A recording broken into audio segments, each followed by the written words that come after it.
terungkap sosok peretas website kampus dan beberapa laman pemerintah provinsi. Dikabarkan tim cyber Polda Jatim berhasil menangkap 2 remaja hacker atau peretas website. Diduga keduanya bekerja untuk sebuah grup website perjudian di Kamboja. Bayaran per bulan keduanya pun terbilang fantastis. Kini terungkap sosok kedua hacker tersebut. Ternyata sosok hacker tersebut merupakan 2 remaja lulusan SD. Mereka adalah DS warga Lego, Tangerang, Provinsi Banten, dan AT warga Cirebon, Jawa Barat.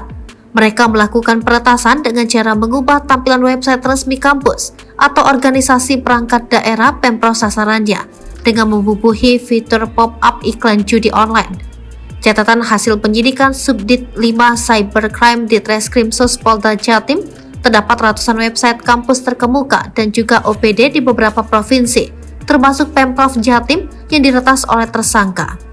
Modusnya adalah membuat tools untuk meretas website dan dibagikan di grup hacker. Bahkan tersangka juga tercatat sebagai admin website perjudian di Kamboja dengan upah 10 juta rupiah per bulan. Kedua tersangka merupakan admin mekanisme iklan situs judi online yang diketahui berpusat di salah satu negara Asia Tenggara yakni Kamboja.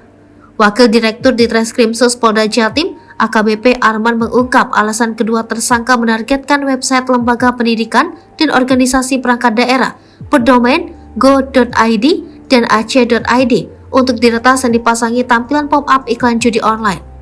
Karena saat situs diretas dan tampilan pop-up iklan judi online telah terpampang, pihak Kemenkominfo atau Diskominfo masing-masing Pemprov tidak akan melakukan pemblokiran website.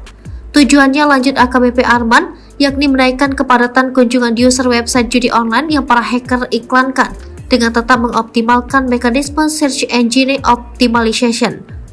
Sehingga apabila mereka ini melakukan peretasan terhadap situs resmi tersebut, maka akan menaikkan SEO website judi online mereka tidak akan diblokir. Sehingga para pemburu situs judi online bisa selalu membuka situs tersebut, ujarnya di Gedung Bidang Humas Mapolda Jatim. Ia juga membocorkan nilai upah penghasilan yang didapat oleh kedua orang tersebut. Setiap domain website yang dibobol, tersangka mendapatkan upah Rp200.000. Bahkan sebulan mereka juga memperoleh bayaran yang bersifat tetap senilai 10 juta rupiah selama menjalankan tugas pembobolan atau peretasan website sebagai sarana pengiklanan situs judi online dari Kamboja. Namun, AKBP Arman mengungkap kedua tersangka itu bekerja dengan cara demikian untuk disetorkan hasilnya kepada pihak pemesan dari Kamboja yang berbeda-beda. Yang membiayai adalah pihak-pihak dari pemilik situs judi online yang kita tracing berasal dari Kamboja, katanya. Lalu, dari mana kedua tersangka memiliki kemampuan peretasan tersebut? AKBP Arman mengatakan keduanya memiliki kemampuan peretasan secara otodidak, yakni mereka bergabung dalam sebuah komunitas hacker dalam sebuah kanal sosial media yang terdapat di website gelap. Kemudian, mereka akan saling bertukar informasi dan metode peretasan jaringan IT yang terdapat di dunia. Lanjut AKBP Arman, melalui kanal jaringan informasi grup para hacker tersebut, terbentuk sebuah pertaruhan gengsi antar hacker dengan menunjukkan pencapaian hasil peretasan yang dilakukannya.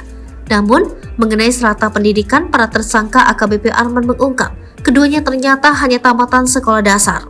Mereka jalur formilnya hanya pendidikan SD. Mereka memiliki kemampuan hackernya itu dari otodidak dan mempelajari hackernya itu dari komunitasnya. Jadi ada yang melatih dan ada yang dilatih di komunitas hacker, ungkapnya. Asal mula terbongkarnya kasus tersebut, AKBP Arman menerangkan pihaknya memperoleh laporan dari sebuah perguruan tinggi negeri yang mengeluhkan adanya tindakan peretasan situs pasca sarjana sebuah kampus teknik negeri terkemuka di kota Surabaya pada Februari 2023. Kemudian, setelah dilakukan penyelidikan, tersangka AT berhasil ditangkap di Cirebon, Jabar pada Selasa 28 Maret 2023. Sedangkan DS berhasil ditangkap setelah pulang dari Kamboja pada Minggu 7 Mei 2023 saat berada di Lego, Tangerang, Provinsi Banten.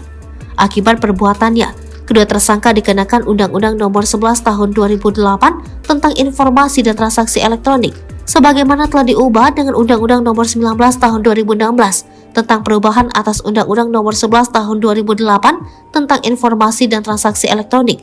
Ancaman hukuman 10 tahun dan denda 10 miliar rupiah, pungkas mantan Kapolres Sampang itu.